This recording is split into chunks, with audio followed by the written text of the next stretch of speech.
bro grandpa dancer ဟာမိုက်လိုက်လားဒါကဲပြောရမှာဟိုမိုက်နေရောဟာကျွန်တော်တို့ granny 2ဆော့မယ်ကျွန်တော်တို့အရင်အပိုက်မှာဆိုရင်တော့ granny 1ဆော့ခဲ့တာပေါ့ဒီကဆိုရင်တော့ granny grandpa နဲ့ရောက်လောက်ရှိတာပါပြီကဲအဲ့တော့စားလိုက်ကြရအောင် all right okay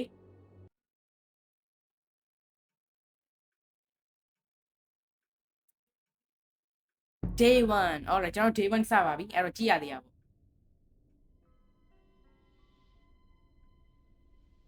okay ကျွန်တော်ရဲ့ character ထလာပြီ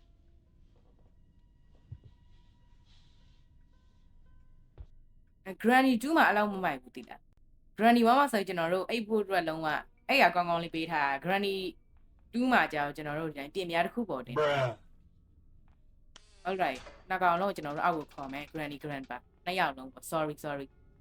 okay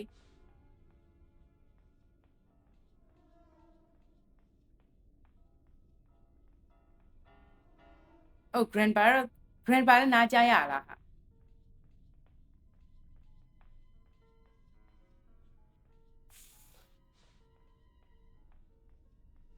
all right ကဲပြေးလုပ်ပြီ okay အဲ့တော့ကျွန်တော်တို့အပေါ်ရောက်လာပြီဆိုတော့ဒီအိမ်ကနေထွက်ပြေးဖို့အတွက်ပစ္စည်းရှာရမယ်ဒီကောင်တော့ကျွန်တော်မလို့ထင်တာပဲဘာလို့လဲဆိုတော့ကျွန်တော်တို့ဒီနေ့ helicopter ယူပြီးထွက်မပြေးပါဘူးကျွန်တော်တို့ဒီနေ့တကားပေါက်ကနေထွက်ပြေးဖို့တွေးထားတယ်oh helicopter manual တဲ့ဒီကောင်ကလည်း helicopter နဲ့ထွက်ပြေးတဲ့အချိန်မှာတူတာဟာ okay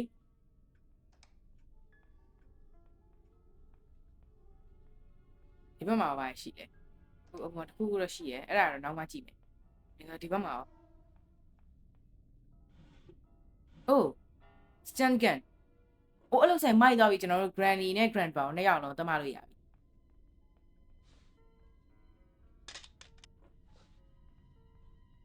okay ဒီမှာလည်းဟာနှစ်ယောက်လုံးလာခဲ့စမ်းဒီထောင်းငါလက်ထက်မှာခန်းရသွားပြီမကြောက်တော့ဘူးလာခဲ့ပြောရမှာဟိုမိုက်နေရောဟာ stun gun ဆိုတာခါတဲ့ဓာတ်လိုက်အောင်လုပ်တဲ့ gun ပေါ့ပြောမယ်ဆိုရင်ဒီ grandpa လည်းလာနေတော့ပြီသူက granny သေးလို့ရှိရင် granny ရှိတဲ့နေရာသူကလာတယ်အမြဲတမ်း okay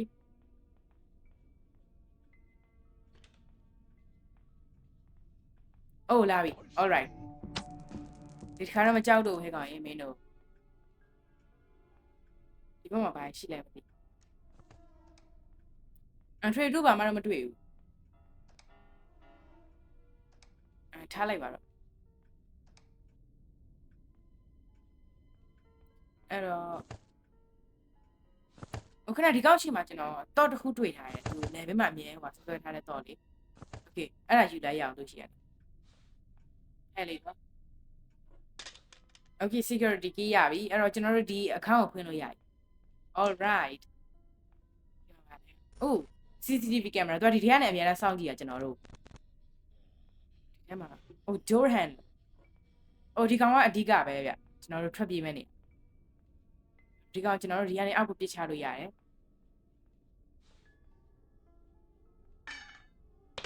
all right ဒီထဲမှာတော့နောက်ထပ်ဘာမှမရှိတော့ကဲအဲ့တော့ကျွန်တော်တို့တခြားနေရာတွေသွားကြည့်ရမယ်အဲဆိုကျွန်တော်ဒီခန်းပန်နာချရရတယ် okay ခန်းကိုအရင်ယူထားဒီကောင်ကအရေးကြီးဆုံးဒါကြသိနေအောင်မယ်သူတို့လာလို့ရှင်အဲ့မှာ oh padlock key တဲ့ okay ဒီတော့လည်းကျွန်တော်တို့လိုတယ်ဒီတော့ရှိမှကျွန်တော်တို့ထွက်ပြေးလို့ရမှာအဲ့တော့ဒီကောင်မှာအောက်ကိုရှာလိုက်ရတယ် okay ကဲအဲ့လိုဆိုရင်ကျွန်တော်တို့ခန်းပြန်သွားယူမယ်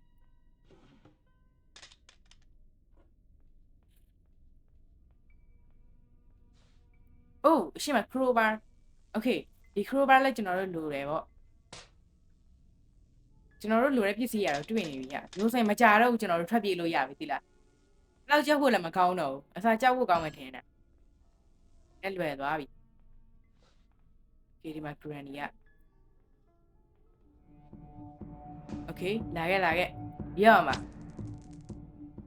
okay အဲ့တော့ granny လည်းသေးပြီအိုးဒီမှာ grandpa လည်းဒီမှာပဲဟာ အဲ့ဒီရောအဲ့လိုဆိုရင်တော့ကောင်တော့ဒီနေရာကိုရောက်လာ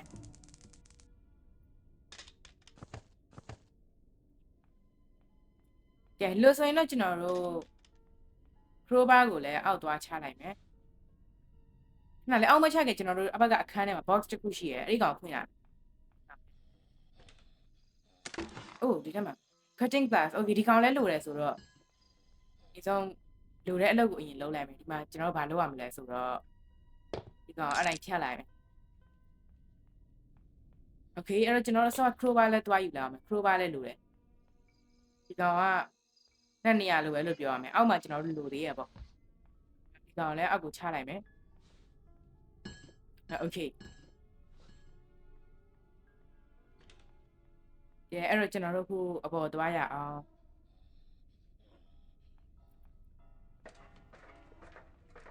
oh shit အမပြီးတော့ခေါင်းအောက်ကိုမချရအောင်လေကွာဒီတကားကိုပိတ်လောက်တော့ကြာတယောက်ရောက်လာရင်ဒုက္ခရောက်နေ granny လာနေလောက်ပြီသူအခုပြန်ရှင်သွားပြီဆိုရင် okay ကဲအဲ့တော့ကျွန်တော်တို့ cutting glass ပဲယူရမယ်ဒီကောင်လည်းလိုနိုင်တယ်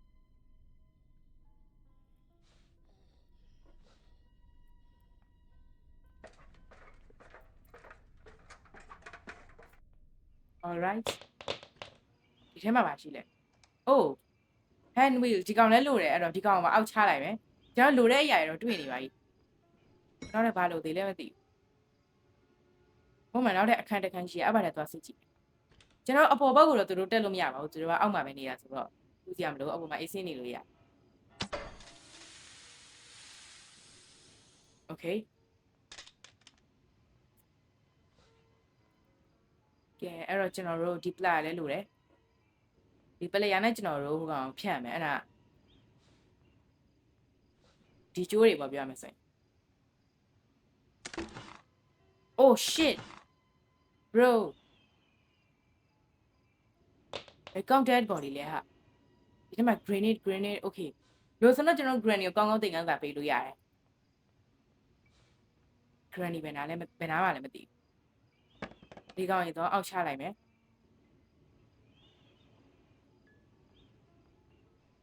okay oh granny လာပြီကဲသေဖို့သာပြင်ထားလိုက်တော့ကျွန်တော်တို့ဒီ grenade ကိုအောက်ကိုချမယ် alright ပြေးတော့ကြကျွန်တော်ပါသွားအောင်မယ် oh okay granny သေပြီအဲ့တော့ကျွန်တော်တို့ဒီကနေကျွန်တော်တို့ gun ယူပြီးတော့ပြန်ထွက်မယ်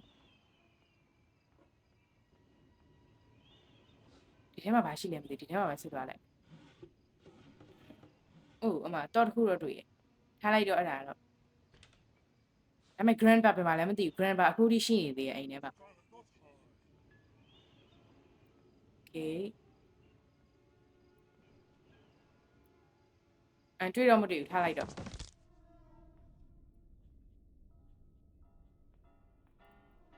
alright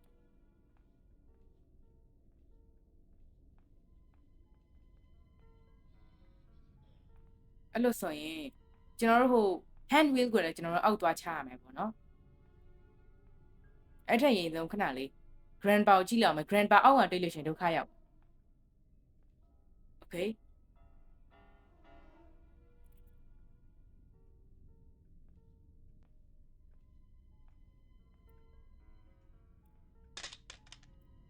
grandpa အပေါ်မှာမဲနဲ့တူတယ်ဒါပေမဲ့ granny လည်းခုပြန်ရှင်သွားပြီဆိုတော့သူ့လည်းတစ်ခါတော့တက်လိုက်ရအောင်ဒီခါကျတော့ AC ပဲဘယ်လိုဖြစ်လို့လဲမသိပါဘူး granny ဆော့ရတာ granny 2မှာလည်းအဲ့လောက်ကြောက်ဖို့မကောင်းတော့ဘူးနောက်ပိုင်းကျွန်တော် hard mode မှာဆော့ကြည့်မယ်ပေါ့နော်ဒါကတော့လွယ်တဲ့ mode မှာဆော့တာပေါ့ okay grandpa ဟိုဘက်လည်းသွားပြီ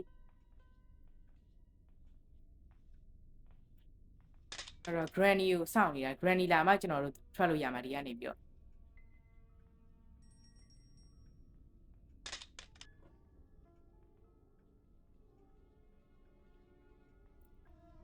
bro granny ကကြာလိုက်လားအိုးမလာပြီဒီဘက်ထဲလာဒီဘက်ထဲဟိုဘက်ရမသွားရအောင်လေဟာဘယ်နဲ့ဟိုဘက်ထဲသွားနေတာလဲ okay ပြောမှာ okay အဲ့တော့ grandpa လည်းလာနေတော့ပြီ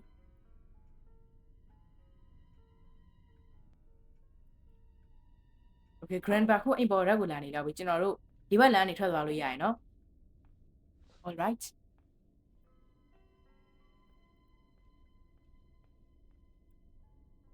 okay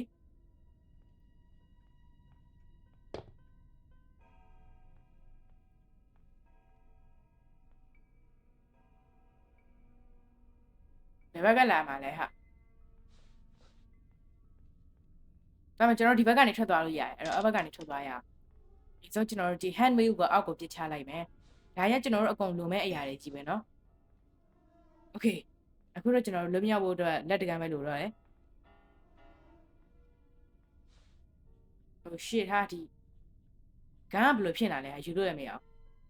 ဒီ table ကကြားထဲဝင်တော့ okay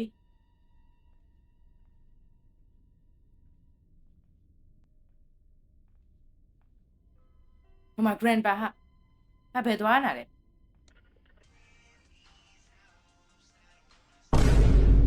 bro grandpa dancer ဟာမိုက်လိုက်လား oh shit တွေ့သွားသူကတော့ကရတော့မိုက်တယ် okay မပြည့်သေးဘူးခဏလေးတခြားဘာတွေလုပ်နေလဲမသိဘူ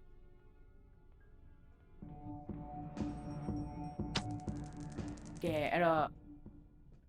မင်းလည်းသွားလိုက်တော့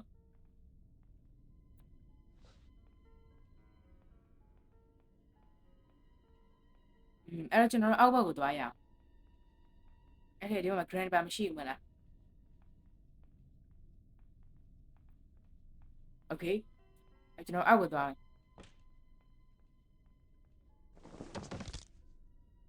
alright ကျွန်တော်ဒီဘက်ကပဲလာဒါလုံခြုံတဲ့လမ်းလို့ပြောလို့ရတယ်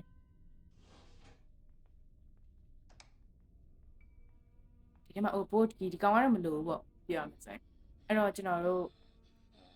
လမ်းကြည့်လာမယ်လမ်းချင်းလားမသိဘူး okay ဘယ်သူမှမတွေ့ဘူးဒါမှလည်း grandpa ကိုခေါ်လာအောင်မယ်သူဒီအတန်ကြားနိုင်လားမသိဘူးအိုးဒီမှာလာပြီပြောပါ okay အဲ့တော့ဒီကောင်ဒီဘက်ထဲပြစ်ချမယ်အရင်ဆုံးကျွန်တော်တို့ hand wheel သွားယူမယ်အဲ့ဒီ hand wheel နဲ့ကျွန်တော်တို့အပေါ်က gauge ပုံစံကြီးကျွန်တော်တို့ဖွင့်ရမယ်ပေါ့ခဏကျွန်တော် hand wheel မယူခင်ဒီကောင်နဲ့ဟိုဘက်ကတစ်တားကြီးသွားပြီးဖယ်လိုက်ရင်ကောင်းမယ်ကျွန်တော်ပြမယ်ပဲဟာပြောနေလဲဆိုတာ okay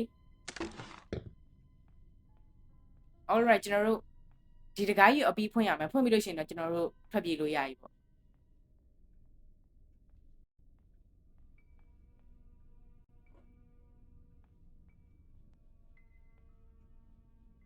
alright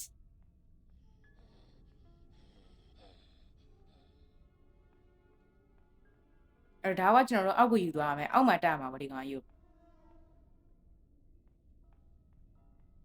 တော့ကျအောက်ကနေ grandpa မဟုတ်ရင် granny အဲ့လိုတယောက်ရှိနေဒုက္ခရောက်အောင် okay အဲ့တော့ဒီအလုပ်လည်းပြီးပြီကျွန်တော်တို့အများကြီးမလိုတော့ဘူးလွတ်မြောက်ဖို့အတွက်ဒီဆို granny ကိုကျွန်တော်တို့ခေါ်လိုက်ရင်ကောင်းမလား okay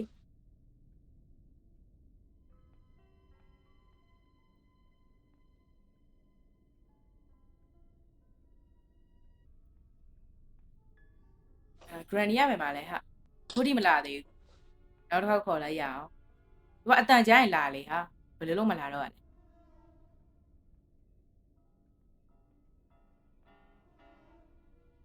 တွေ့ရုံပဲအိုးဟိုမှာတွေ့ပြီလာခဲ့တော့ okay အဲ့တော့ကျွန်တော်သွားမယ်တခြားလုပ်တွေလုပ်ရအောင်မယ်အဲ့ဒီမှာဗာလဲဆိုတော့ door handle တက်ရမယ်ပြီးတော့အပေါ်ကတော့ရုပ်ဖွင့်ရမယ် grandpa တစ်ချက်ကြည့်သွားအောင်ပါလမ်းမှာ grandpa တွေ့တော်တော်ဒုက္ခရောက်အောင်ပါကျွန်တော်တို့နောက်ဆုံးပြီးကန်ဒီမှာမသေးချင်တော့ဘူး okay နောက်ဆုံးတစ်ခုပဲလို့တော့အဲ့လိုဆိုကျွန်တော်တို့ထွက်ပြေးလို့ရပြီ okay ဒါကျွန်တော်တို့ရဲ့နောက်ဆုံးတော့တစ်ခု